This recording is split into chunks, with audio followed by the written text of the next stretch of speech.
Bang, daun rontok kenapa? Kena apa? Solusi pakai apa Bang biar nggak rontok? Jadi biasanya itu kerontokan daun itu sering terjadi di musim penghujan. Daun-daun di bagian bawah itu daun-daun tua biasanya rontok di musim penghujan, itu biasanya pengaruh dari pH tanah.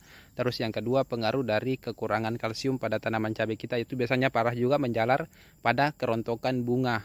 Terus selanjutnya kerontokan buah. Jadi kerontokan daun, kerontokan bunga, kerontokan buah sering terjadi di musim penghujan, itu biasanya pengaruh dari pH tanah. Terus yang kedua pengaruh dari kebutuhan kalsium, asupan kalsiumnya belum, ataupun tanaman kita kekurangan kalsium. Makanya itu kalau misalkan di musim penghujan ataupun di musim-musim lain, atau apalagi kalau misalkan tanaman cabai kita sudah memasuki masa generatif berbunga dan berbuah, itu asupi kebutuhan kalsium, karena itu bisa menunjang kesehatan tanaman cabai kita.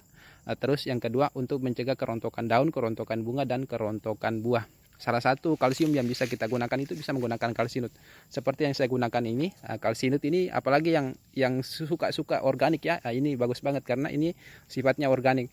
Yang mana selain mengandung kalsium juga mengandung asam humat dan silika. Jadi selain bisa menyehatkan tanaman, juga bisa menyuburkan tanaman, dan bisa diaplikasikan dengan cara kocor, bisa diaplikasikan dengan cara semprot.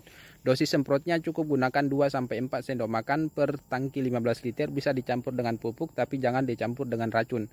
Dosis kocornya bisa gunakan 2-4 sendok makan per 10 liter air, bisa dicampur dengan pupuk, dan ini bisa digunakan dari awal sampai akhir dan bisa digunakan pada semua jenis tanaman.